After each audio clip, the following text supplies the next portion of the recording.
Assalamualaikum warahmatullahi wabarakatuh. Perkenalkan, nama saya Anggrita Desi Puspitasari, NIM 185231008, kelas Perbankan Syariah 4A. Saya akan sedikit menyampaikan materi dengan tema pengaruh zakat kepada kebijakan fiskal. Tugas ini guna memenuhi tugas mata kuliah kebijakan fiskal dengan dosen pengampu Bapak Fuadia. Bertemakan bagaimana atau apa sih pengaruh zakat terhadap kebijakan fiskal yang ada di Indonesia. Sebelum saya menyampaikan sedikit materi, apa sih kebijakan fiskal itu? Jadi kebijakan fiskal itu adalah kebijakan di mana dalam suatu negara itu kebijakan yang di dalamnya ada dua variabel atau dua pengaruh, yaitu ada pengeluaran dan pendapatan, di mana sumber-sumber dari pengeluaran itu adalah seperti pengeluaran yang dikonsumsi langsung oleh pemerintah seperti subsidi APBN seperti itu.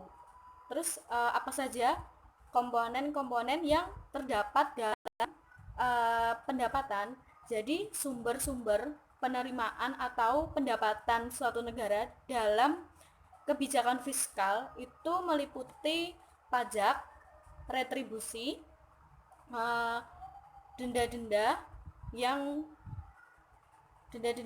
dan penyitaan yang dilakukan oleh negara, terus sumbangan masyarakat, terus retribusi, terus hadiah atau hibah. Nah, itu adalah bagian-bagian dari kebijakan fiskal itu sendiri.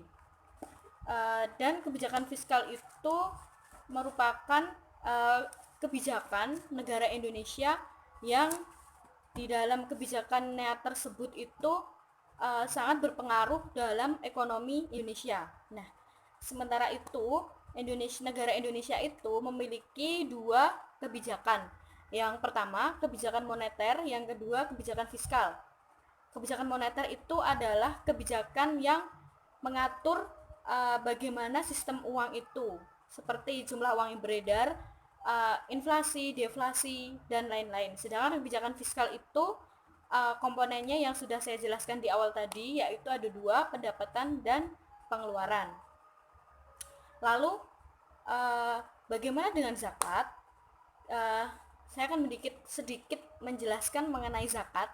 Zakat itu adalah perluasan makna asnaf 8 yang telah ditetapkan dalam Al-Quran surat At-Taubah ayat 60, di mana zakat ini adalah hukumnya wajib bagi orang muslim, dan zakat ini dikeluarkan setahun sekali, yaitu setiap bulan Ramadan, di mana zakat ini adalah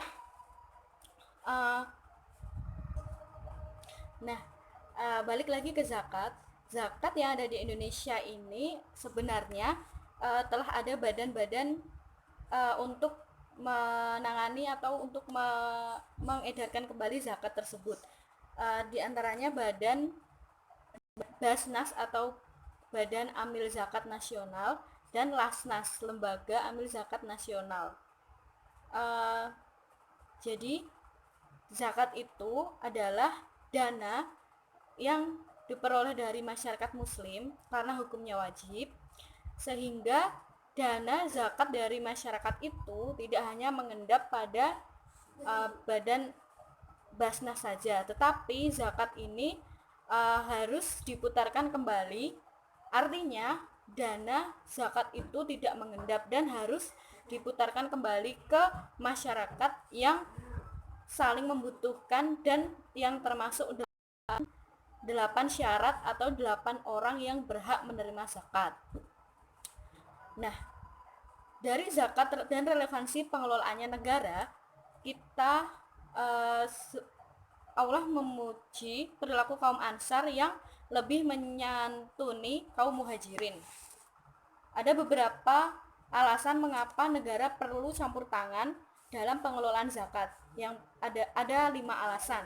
Yang pertama, zakat bukanlah bentuk charity biasa atau bentuk kedermawaan sebagaimana infak, wakaf, sodakoh, dan hibah. Tetapi zakat itu hukumnya wajib, sementara charity atau donasi hukumnya sunnah, artinya dilakukan boleh dan tidak dikerjakan juga boleh. Atau yang kedua, potensi zakat yang dapat dikumpulkan dari masyarakat sangat besar. Artinya, Indonesia ini kan terkenal dengan negara muslim, mayoritas muslim seperti itu. Jadi dana pun yang dikumpulkan zakat dari masyarakat Indonesia itu juga lumayan besar. Artinya nanti jikalau ada pembagian kepada masyarakat yang membutuhkan atau 8 syarat orang yang berhak menerima zakat itu otomatis akan merata atau menyeluruh. Dan alasan yang ketiga, zakat mempunyai potensi untuk turut membantu pencapaian sasaran pembangunan nasional.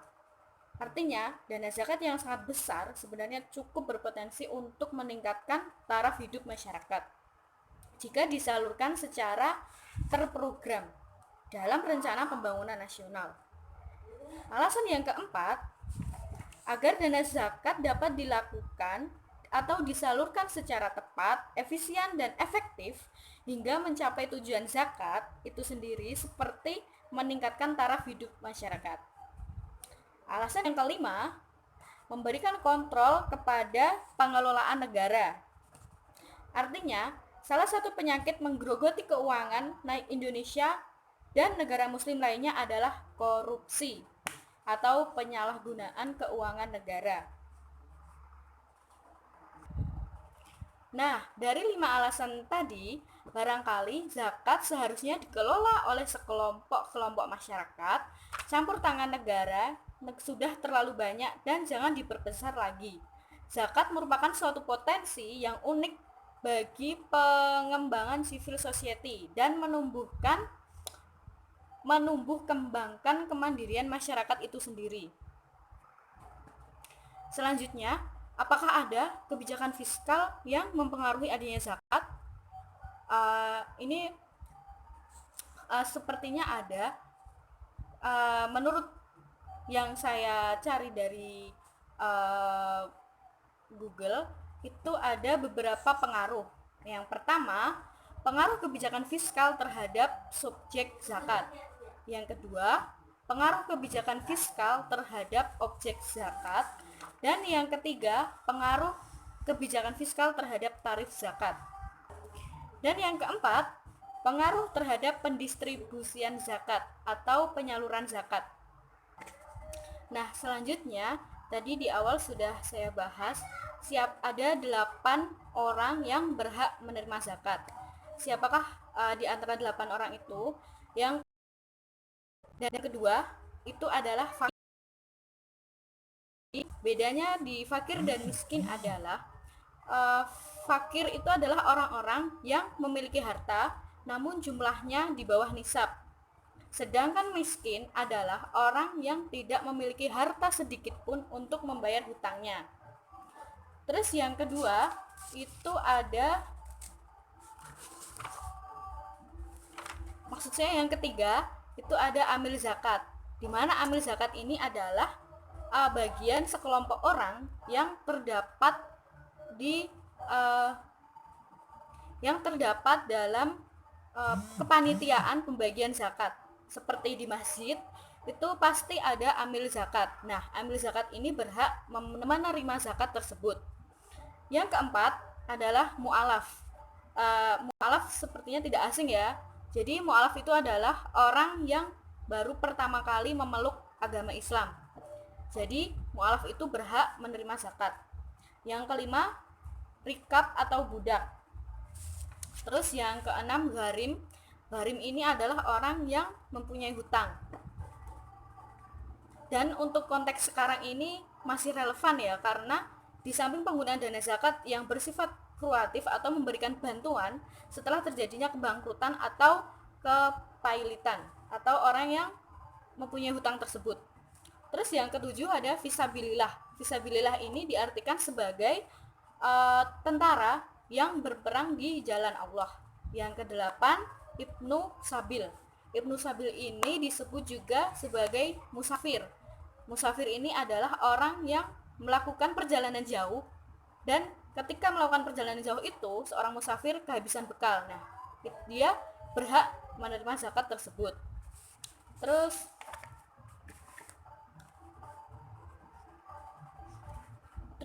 kita lanjut ke tema. Sebenarnya apa kebijakan fiskal terhadap zakat? Ini menurut pendapat saya, jadi pada intinya kebijakan fiskal itu adalah pengeluaran dan pendapatan. Hubungannya dengan kebijakan fiskal adalah dengan adanya zakat itu sangat berpengaruh kepada kebijakan fiskal.